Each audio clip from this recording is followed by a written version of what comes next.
హరే కృష్ణ. నేను మీ అమ్మమ్మని.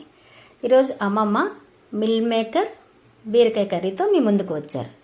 అయితే దీనికి కావాల్సిన పదార్థాలు అల్లం, కరివేపాకు, పచ్చిమిర్చి, టమాటా ముక్కలు, ఇంకా మిల్ మేకర్ బీరకాయ ముక్కలు.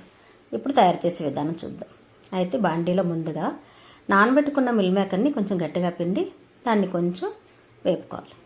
అయితే ఈ మిల్ మేకర్ నేను లూజ్ వాడట్లేదండి, ప్యాకెట్స్ అమ్ముతారు కదా అవి నేను వాడుతున్నాను. ఎందుకంటే లూజ్లోని కాస్త ఇసుకిసుగ్గా అన్నట్టుగా అనిపిస్తుంది, కాబట్టి ప్యాకెట్స్ అయితే చాలా నీట్గా ఉంటుంది. ఇలా వేపుకున్న తర్వాత అవి ఎంత బ్రౌన్ రంగులో వచ్చేయాలి, అలా వచ్చేంత వరకు మనం దీన్ని వేపుకోవాలి. చూసారా, ఈ కలర్ వచ్చేయాలన్నమాట. ఇప్పుడు మళ్ళా బాండీలో కొద్ది నూనె వేసుకొని దాంట్లోని మనం తయారు చేసి పెట్టుకున్న కరివేపాకు, టమాటా ముక్కలు, పచ్చిమిర్చి, ఇందులో కొంచెం జీలకర్ర కూడా వేసుకుందాం. అన్నీ వేసుకొని కొద్దిగా ఒకసారి కలుపుకోవాలి. కలుపుకున్న తర్వాత అయితే ఇప్పుడు చెదగొట్టుకున్న అల్లం ముక్కని కూడా వేసుకుందాం. అల్లాన్ని చిన్న ముక్కలు కోయకుండాను కచ్చాబిచ్చ చెదగొట్టుకొని వేసుకుందాం. అప్పుడు కూరకి చాలా బాగుంటుంది.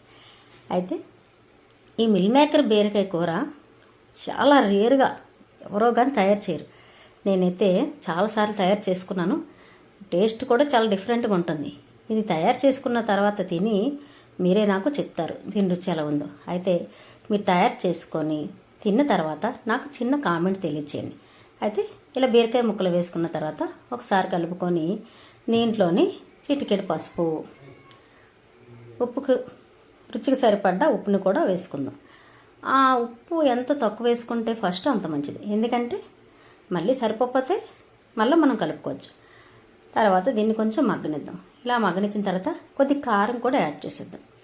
ఈ కారం వేసిన తర్వాత దీన్ని బాగా కలుపుకొని కాసేపు మగ్గనిచ్చాక ఇలా ఉట్నే మనం అలా కలుపుకుంటూ ఏమీ బోరు కొట్టకుండా ఉండాలంటే ఏదో ఒక కీర్తన చేసుకుంటూ భగవన్నామం స్మరించుకుంటూ చేస్తూ ఉంటే కూరకి కూడా మంచి రుచి వస్తుంది.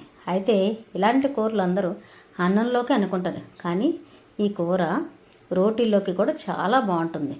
అయితే మనం బజార్లో కొనే కారం మాత్రం అస్సలు వాడకండి, ఇంట్లో ఆడించుకున్న కారం వాడుకుంటే కూర చాలా రుచిగా ఉంటుంది. ఇప్పుడు మిల్ మేకర్ని ఇందులో యాడ్ చేసేద్దాం. వేసిన తర్వాత మిల్ మేకర్ వేసిన వెంటనే దానికి ఆ నీటిని అంతా లాక్కునే స్వభావం ఉంటుంది, కాబట్టి చాలా ఫాస్ట్గా అయిపోతుంది. అయితే ఈ కూర తిన్న తర్వాత దీని టేస్ట్ని మీరు చాలా ఎంజాయ్ చేస్తారు. ఇప్పుడు గరం మసాలా కూడా వేసేసుకుందాం.